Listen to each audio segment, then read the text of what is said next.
Are UFOs real? Larry, do you believe in them? There certainly are things that I don't understand. Okay, so unidentified flying objects, but they could be anything. Yeah. What do you think they are? I don't think about it. You don't understand them. But don't understand about them.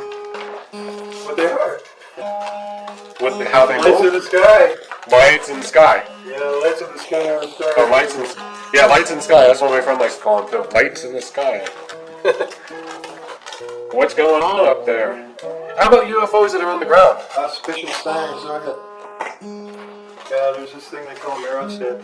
What about artificial intelligence? Do you think there is such a thing? Oh, in my smartphone? No, like real AI, like thinking computers. That sure was a good movie. Oh, I didn't see the movie, but I mean the hope, based on the concept of I think it was good. That's a Spielberg I movie. can't remember. Yeah, Spielberg did that movie. It was fine. I think it was written by James Blish or Brian Aldiss, you know. Anyway, it was really a nice piece of work.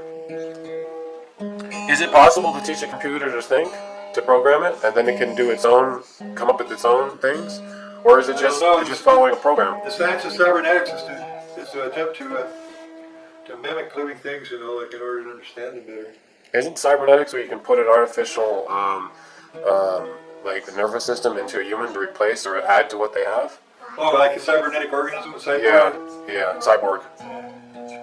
That's science fiction. Android. What is an android?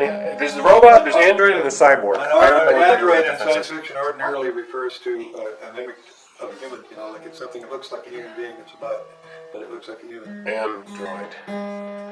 Yeah. And they don't have... you know, like, I don't know, anyway. Yeah. Well, I've only seen one UFO that did something really weird, and then Apparently one happened really recently. like a rocket. Like over the New Year's Eve. There was someone that was seen in Colorado, in Albuquerque, and Phoenix. Everybody thinks it was all the same. I started saying it was a meteor, but no, I saw the pictures of it. It wasn't a meteor. People took pictures of this on New Yeah, I think it was in Phoenix. You got it on YouTube. I'll have to look at that one. That was a few days ago, huh? Yeah, it was Saturday night, about 8 o'clock. It wasn't a firework? No, it looked like something in orbit. That would be my impression. But, you know, like, some of the renditions, you know, like, look like it might possibly, you know, be some sort of some people were speculating that it might be a cloud of dust, you know, but it didn't, it certainly wasn't being disturbed by the atmosphere. It moved fairly slowly, you know, and the dust it blinked out because it got out of the sunlight, because it went into the shadow of the earth, you know, but, you know, I'm not sure that, you know, like, it looked like it was visible for a long time. It wasn't quite round. So you saw all the videos of it? I saw some videos, yeah, on various news shows. You know, okay. Like, of course, they, you know, like each one had a little bit different rendition of it. You know, each picture, you know, like looked a little different. It is mass deception? Because you didn't see it yourself. No, I didn't see it. But I'm saying, like, who put this footage out could be just messing around with special effects and computer graphics. Well, that would be a pretty You know? neat trick, you know, like the people in 3 states, you know, or to create the hoax that people in 3 states thought it would be.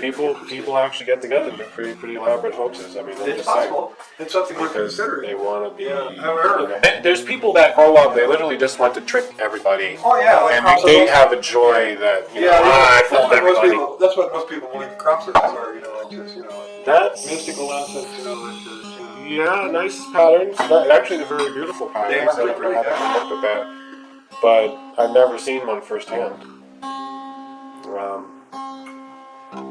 What about Bigfoot? They keep bringing that up, and now there's a new TV show that's like real compelling evidence. They call it compelling evidence.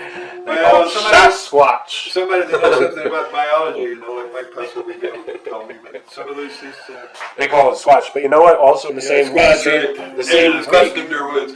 biological scientists have verified, and this is another report that came out recently.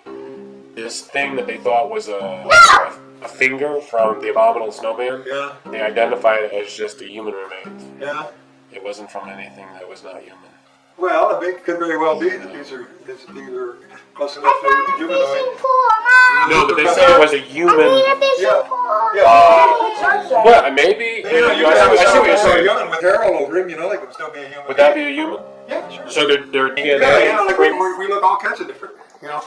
So the guy is just running around and that's his finger and he was the abominable. Physical anthropology, you know, like it's got through a lot of iterations, and now it's a lot different than it was. They were just looking at the shapes of skulls. It's an interesting thing that people see when any of the stuff that can't be proven. It attracts a lot of people that just want to put out disinformation about it. There are some people enjoy it, I would say, probably. I'm not one of those. I like to make sense.